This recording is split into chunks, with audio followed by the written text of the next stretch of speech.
He came up the road the way a man comes when the road has already taken everything it was going to take from him. Not stumbling, not desperate, just moving with the careful, measured stride of someone who has learned that energy is a currency, and his account had been running low for a very long time. Ruth Calloway saw him first. She was at the kitchen basin, rinsing the morning dishes, watching the mountain road through the glass the way ranch women in Colorado always watched the road in 1879. Not with hope exactly, more with the particular alertness of someone who has learned that whatever comes up that road usually requires a decision. He looked about 20, maybe younger.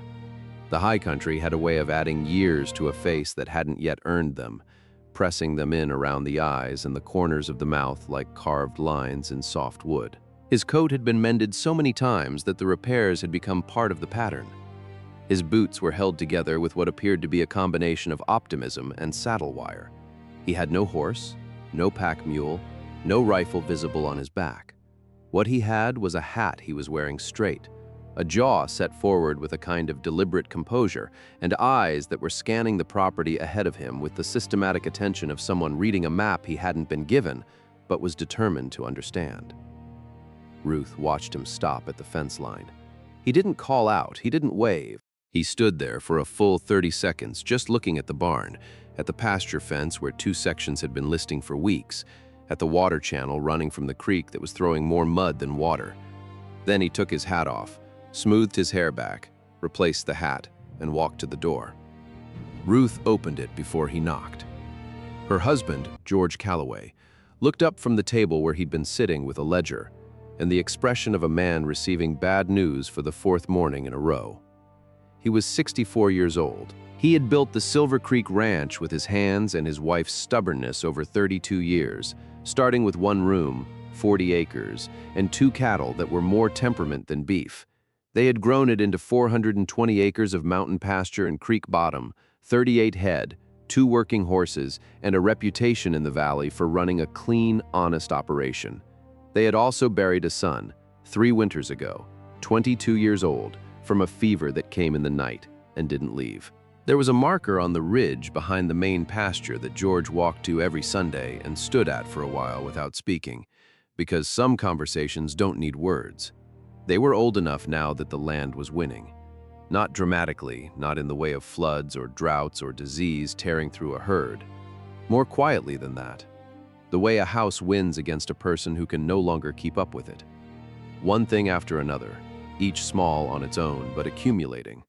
The south pasture fence, the silted channel, the grain storage roof that needed patching before the first snow. George could see all of it. He saw it every morning. The seeing was no longer the problem, the doing was the problem, and that is what the boy standing on the porch had walked into. Ma'am. He held his hat in both hands the way men used to hold their hats when they were being serious about something. Up close, Ruth put him at 18, perhaps 19 if he'd had a hard year. Brown hair that needed cutting, a chin that was trying very earnestly to produce a beard and mostly producing intention. He was lean in a way that read as hungry rather than built, and there was a healed cut above his left ear that someone had stitched without much skill or much light. But his eyes were clear, not the calculating brightness of a man looking for a soft target, just clear and steady, focused on her face with the direct attention of someone who knows that the next 60 seconds matter. "I've been coming up from Silverton," he said. 3 days on foot. He didn't offer that as a bid for sympathy, just fact, context. "I can see from the road that your south fence has 2 gaps, and your irrigation channel is running at less than half capacity." He paused. "I also notice your near pasture has cattle that haven't been rotated in a while. The grass is getting grazed down closer than you'd want going into autumn." He met her eyes. "I know cattle work. I know fence work. I know water systems." He glanced past her at the interior of the house with its ledger on the table and its careful economy of space. "And I think you probably know you need help." Ruth studied him for a long moment. "In exchange for what?" she asked. "Somewhere to sleep," he said. 3 meals. That's all I'm asking."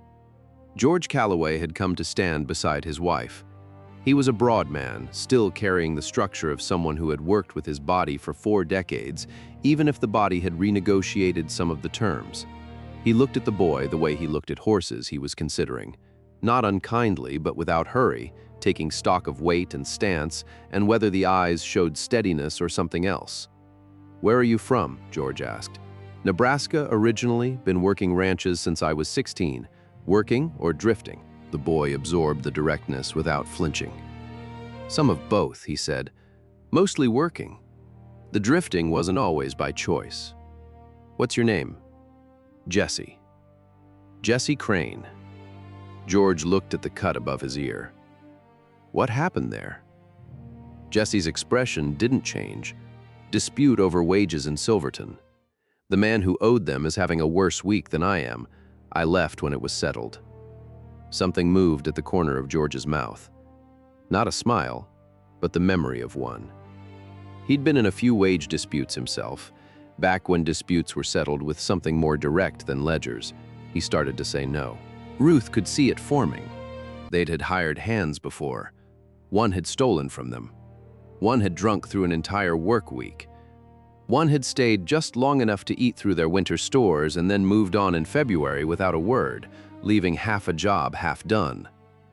The no was reasonable. The no was earned by experience. And then from the south pasture, carried on the cold September air, came a sound that changed everything. Cattle running. Not grazing movement, not the slow communal drift of a settled herd. Running, the kind of movement that meant a fence was down, or something had come through the tree line, or both. Jesse Crane turned before either of them spoke. He looked toward the sound with the focused, immediate attention of someone whose body already knows what his mouth is about to say. "South fence is down," he said, very calm, already turning back to George. "They're heading for the timber. You've got minutes before you lose them into the trees and spend the rest of the day finding them." He looked directly at George. "I need a horse." George pointed at the gray gelding in the near corral. "Take him." He said it before he'd finished thinking it, which was not how George Calloway operated. He was a deliberate man, a weighing man. But there are situations where deliberation is itself the wrong answer, and some part of him knew this was one of them. Jesse Crane could ride. Ruth watched it from the pasture fence while George hitched the wagon behind her with the focused urgency of a man who hadn't moved that fast in years. The boy went into the saddle like someone who had been doing it since before he had opinions about it, not showy, not rough, just fluid and immediate. The way a person moves when a skill has been absorbed so completely that it has stopped being a skill and become a reflex. He took the gray over the hill and out of sight. 26 minutes later, he came back. All 38 head of cattle came through the hill gap ahead of him in a compact, unhurried group, moving with the calm of animals that have been handled correctly, not driven in a panic, not forced, just guided steadily back to where they belonged. Ruth counted them. 38, every single one. Beside the gray gelding's left flank, running with the intense, joyful purpose of a dog finally given the right assignment, was their border collie Bess. Bess, who had been suspicious of every stranger to set foot on Silver Creek for the past 6 years, was working Jesse Crane's left flank with the devoted competence of a dog who has found the person she was always supposed to be working for. When she passed George and Ruth at the gate, she threw them a single glance that could only be translated as, "Where has this person been?" Jesse brought the herd into the north pasture, latched the gate, and rode back to where they were standing. He dismounted and handed George the reins without ceremony. "2 gaps in the south fence," he said. "There's also a section on the east line that's been pushed from inside. Could be a bull getting restless, could be something in the tree line pressuring them. I'd want to walk the full perimeter in the morning." He paused. "You're also losing water at the channel junction. The clay lining is cracked about 40 feet from the main fork. That's where your pressure is going." George looked at his cattle, then at the boy, then at Ruth. Ruth said nothing. "There's a room at the back of the barn," George said. "Rope bed, blanket, wash basin on a hook. That's more than I had last night," Jesse said. "Supper is at 6, Ruth said. "We don't hold it." He was never late once. In the weeks that followed, Jesse Crane demonstrated the particular kind of usefulness that has nothing to do with being told what to do. He walked the entire perimeter fence on his 3rd day, all 420 acres, with wire, pliers, and the methodical patience of someone who understands that a boundary is only a boundary if it holds everywhere, not just in the places you're watching. He found 11 weak points. He fixed all of them.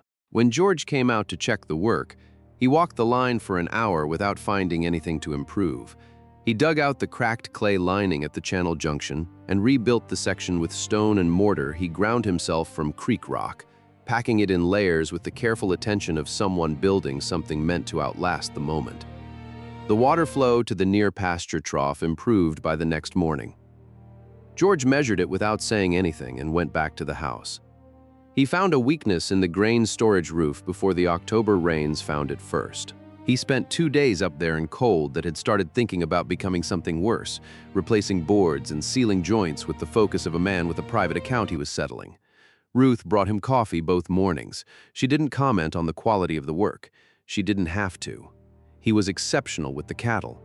Not just competent, exceptional in the way that genuine aptitude is exceptional, which is that it doesn't look like effort, it looks like understanding. He moved through the herd with a stillness that the animals recognized as trustworthy, reading their collective mood the way a good physician reads a patient.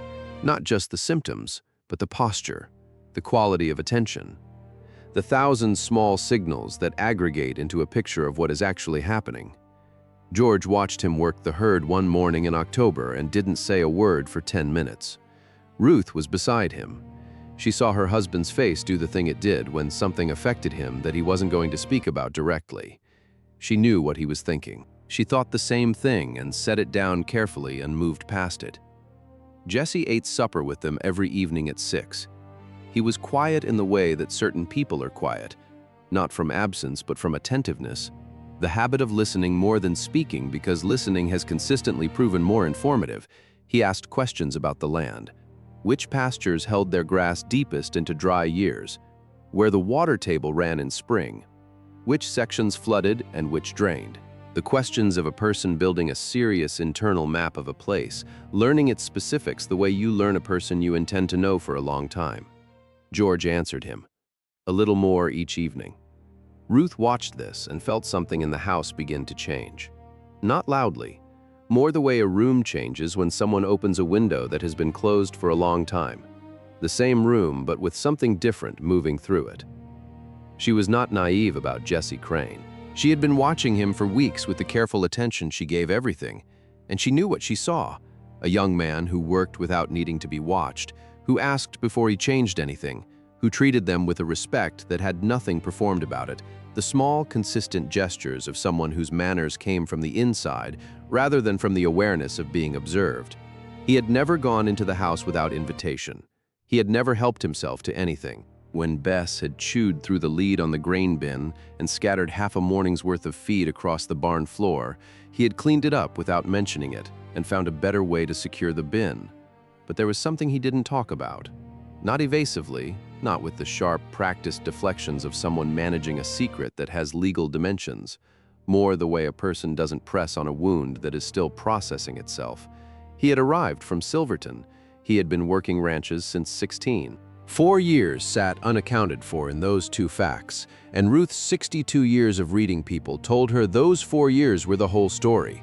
Everything else was context. It was a Tuesday evening in late November, first real snow on the peaks visible through the window, fire going in the main room, wind testing the glass in its frames. George was reading. Ruth had set down her mending for the 3rd time and picked it up again. Jesse was looking at the fire with the particular quality of attention that means a person is not seeing the fire at all. Ruth set her mending down for the 4th time. "Jesse," she said, "what happened in Nebraska?" George looked up from his book. Jesse was quiet for a long moment. The fire did what fires do, moved and settled and moved again. Then he said, "My father ran cattle. I grew up working it alongside him. My mother passed when I was 11. It was just the two of us after that." He paused. "He died 2 years ago," Jesse said, "left the ranch to me. And I was 18 and I thought I knew enough." He looked at his hands in the way people look at their hands when they're seeing something other than their hands. "I borrowed against the land when the herd got sick. I thought we'd recover by spring." He stopped. "We didn't. The bank took the deed in March of '77. I had $40 and a horse that died 3 weeks later. The snow ticked against the glass. I've been moving since then, he said. Working where I could. Trying to? He paused, looked for the right word, didn't find it, tried again. I don't know exactly what I'm trying to do. I just know I haven't been able to stop moving yet. Like stopping means something I'm not ready to admit. Ruth picked up her mending. You're looking for something worth stopping for, she said. She didn't look up. Jessie looked at her. Most people are, she said. It doesn't mean anything is wrong with you, that it's taken a while to find it. She paused the needle. It usually takes a while. The fire settled. George went back to his book. Jessie looked at the fire again, but differently this time, like a man who has set something down and is noticing how much lighter his hands feel. The man's name was Harlan Boast. He ran a land acquisition operation out of Pueblo that operated in the particular gray territory between legal and decent, a territory Harlan occupied with considerable comfort. He had approached George Calloway twice about Silver Creek. The first time, George had declined with words. The second time, he had declined with the specific body language of a man holding a rifle, which had communicated everything that words had not. Bost came back in December. He brought a lawyer and 2 men who wore their pistols with the low, relaxed holster position of people who are paid to suggest consequences without being required to initiate them. He arrived at 10 in the morning, which was deliberate, daytime, appearing reasonable, a business call. George went for his rifle. Wait, Ruth said. She went to the barn. Jessie was already awake. He was standing at the barn door in his coat, watching the 4 horses at the gate with the particular quality of stillness he had when he was assessing something that required full attention. Bess was pressed against his leg, every muscle in her body vibrating at a frequency that no human ear could catch, but that communicated very clearly in dog. You know these men? Jessie asked. The one in front has been trying to take this ranch for 2 years, Ruth said. Jessie was quiet for a moment. Is George going to do something that makes this worse? Ruth almost smiled. He's considering it. Jessie stepped out of the barn and walked to the gate. He didn't hurry. He didn't reach for anything. He walked the way he did everything, with the deliberate, unhurried composure of someone who has already decided what this moment is and isn't going to let it be reframed by the other party. He stopped at the fence rail and looked up at Harlan Bost in the saddle. Can I help you? Bost was a heavy man in a good wool coat with a lawyer's soft hands and the patient, reasonable demeanor of someone who considers himself to be offering a service. I'm here to speak with George Calloway. I have an offer for him. Mr. Calloway isn't available, Jessie said. I manage operations at Silver Creek. If you have business with this ranch, you have business with me. Bost's expression went through a small recalibration. And who are you? Jessie Crane. I've been running operations here since September. Bost looked past him at the house, then at the barn, then back. The 2 flanking riders were looking at each other with the subtle, professional attention of men who make their living reading situations. I have a generous offer for Mr. Calloway, Bost said, settling back into his reasonable tone. The land isn't producing what it should for 2 people of their age. A hard winter is coming. I'm trying to help them see what's in their interest before it becomes harder to see. Jessie looked at him for a moment. Mr. Calloway's interests, he said, are for you to take that offer back to Pueblo. Bost's patient expression held. Son, I think you may be overestimating your position here. I think you may be underestimating mine, Jessie said. The 2 riders looked at each other again, because Jessie Crane was 18 years old and slight, and standing at a fence post in December without a visible weapon, and he was not afraid. Not managing fear, not doing the controlled breathing of a frightened person holding themselves steady. Actually not afraid. The way an animal is calm when it has made its decision about where it stands. There is a quality to that specific kind of calm that cannot be faked successfully, and the 2 men flanking Bost could feel the difference because they spent their professional lives around people who were faking it. There are 3 of you, Jessie said. I understand that. There's 1 of me at this fence, but there is a man in that house. He gestured without looking, with a rifle and 30 years of patience with exactly this situation, and he is past the point of further patience. If anything happens to me at this gate, You will have given him what he's been waiting for." He looked at Bost directly. "Is this land worth bleeding for tonight?" A long silence settled over the gate. The mountain wind moved through it. One of the horses shifted its weight. The lawyer on the far right appeared to be reconsidering his professional choices. Bost looked at Jesse for a long time. Then he looked at the house, where the shape of George Calloway was visible in the window, backlit, holding something long across his body. "This conversation isn't finished," Bost said. "I expect not," Jesse said. "Come back in daylight with your lawyer. I'll make coffee."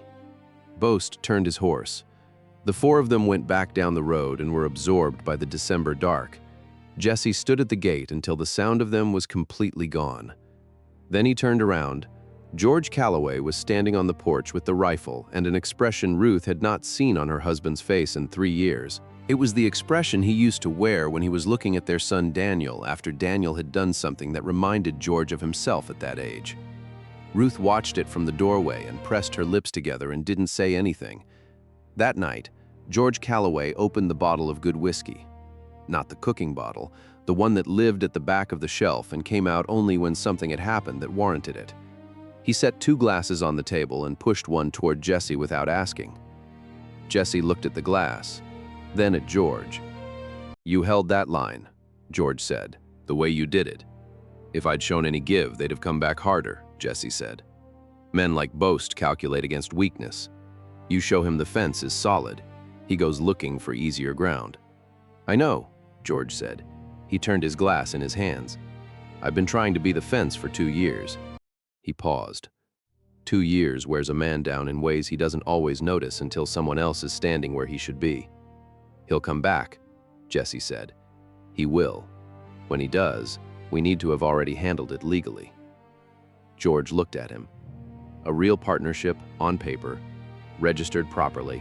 Bost works through legal maneuver when force doesn't serve him. We need to close that avenue." Jesse was quiet for a moment. The word we sat in the air between them. "I lost my father's land," Jesse said. He looked at the table. "I was 18 years old and I made decisions I didn't have the knowledge to make yet, and I lost the thing my father spent his life building." He looked up. "I have thought about it every single day for 2 years." He paused. "I don't want to watch someone else lose theirs." The fire moved in the grate. Ruth, who had been sitting in the corner with her mending, had stopped sewing 3 minutes ago but had not looked up. George was quiet for a long time. Then he exhaled, not a sigh, something more deliberate than that. A decision exhaling. "My son is dead," George said. "I know," Jesse said. "I'm sorry for it. He'd have been 25 this March." George turned his glass. He knew this land the way you're learning it. The same questions, where the water runs in spring, which pastures hold. He looked at Jesse steadily. "You've been asking the same things he used to ask me." A silence. "I didn't know that," Jesse said. "No." George finished his whiskey. Set the glass down. "I've been thinking about something since the day you fixed the channel without being asked." He looked at Jesse with the direct, measuring gaze of a man about to commit to something. "I want to offer you a partnership in this ranch. Not wages. Ownership. 30% now with a legal right to purchase the remainder at fair market value when I can't work it the way it deserves to be worked." He paused. "I have a lawyer in Durango. Good man. We'd do this right." Jesse looked at the table. A long moment. "Then why?" George said. "Because you're good. Because you stood at that gate tonight and you weren't performing, you were just standing. And because," he stopped, started again, "because this land needs someone who will love it. And I think you might be that person." Jesse looked up. His eyes were full, but he didn't look away from it. He let it be there, the way an honest person lets a true thing be visible without rushing to manage it. "I'll earn it," he said. "I know you will," George said. "That's the only reason I'm asking." Ruth stood up, set her mending on the chair, walked to the kitchen, and came back with 3 glasses. Because George had poured for 2, which he had been doing since before she'd agreed to marry him, and some things were simply beyond correcting at this stage of the conversation. She sat down. She poured. "Well," she said, "now that that's settled, And Jesse Crane, for the first time since September, smiled. Not the careful smile of a man managing his presentation, the real one. The one that had been waiting behind 3 weeks of fence work and early mornings and 6 o'clock suppers for the moment when it was safe to come out. Boast came back in February with a notary and a fresh document, and the particular brand of patience that comes from believing time is on your side. He found Jesse at the property line and George at the barn with a rifle easy in the crook of his arm, and Bess posted at the gate with the small, furious dignity of a dog who has made her territorial commitments known. "Silver Creek is not for sale," Jesse said. "This operation is registered with the county as a joint partnership. All future correspondence should go to our attorney in Durango." He held out a folded paper with the lawyer's name and address. "I wrote it down for you." Bost looked at the paper. He looked at George. He looked at Jesse. He left. He didn't come back. The winter that followed was the kind that tests the arithmetic of a ranch.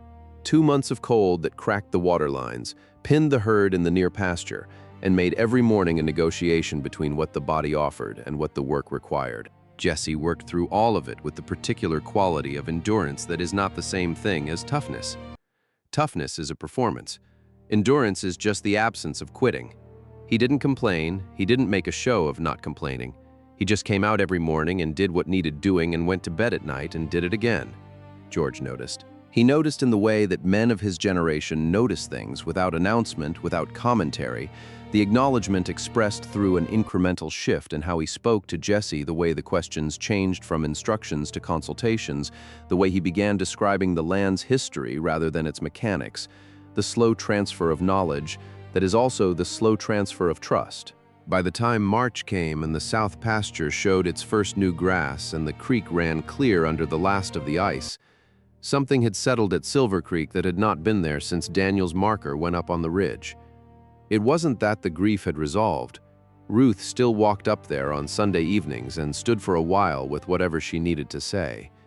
Grief doesn't close. It just learns to share the house with other things, and other things had come to share this house. The sound of 2 men in the barn before sunrise talking through the spring rotation plan, their voices low and specific with the particular warmth of people who are working toward the same thing. The sound of Bess running her self-appointed perimeter sweep with the focused, self-important purpose of a dog who takes her duties extremely seriously and wants everyone to know it. The sound of supper at 6, the table conversation ranging further now, into plans, into what the south pasture could carry in a good year, into whether the creek bottom made sense for expanding the herd, into the slow unfolding language of people making something together. The sound of a house that had found its level again. On a warm evening in April, Ruth found Jesse sitting on the top rail of the south pasture fence, watching the cattle move through the new grass in the long golden light. She climbed up beside him. Her knees registered their opinion of this, but she managed. They sat without speaking for a while. The cattle grazed. The creek made its sound in the distance. Bess trotted the perimeter below them with her tail up and her whole body communicating important responsibilities being executed with distinction. "You sent a letter last week," Ruth said. It wasn't a question. She'd seen the envelope on the mail table. Jesse was quiet for a moment. "There's a girl in Pueblo," he said. "We knew each other before." Before all of it, he paused. "I wrote to her. I don't know. We'll see what she says." Ruth watched the cattle. The south fence line was straight and solid the whole length of the pasture. Every post driven right, every wire taut and true. The water trough by the near barn was full and clean, rebuilt so well it would hold through a dozen more freeze and thaw cycles without complaint. "When George and I came here," she said, "we had a deed and 2 cattle and an argument about whether we'd made a terrible mistake." She paused. "Most of that first year I thought we had. The land was harder than we'd planned. The winters were longer. There were 3 months where I cried every Sunday and didn't tell George because he was scared enough for both of us already." She looked out at the pasture. "But we had somewhere to stop," she said. "After years of both of us drifting, him from Missouri, me from Ohio, each of us carrying all our own weight and moving and not quite knowing what we were looking for, we had a place that was ours, that needed us, that we were responsible to." She glanced at him. "That changes everything, Jesse. Having somewhere that requires you, having somewhere that would be less without you in it." Jesse said nothing.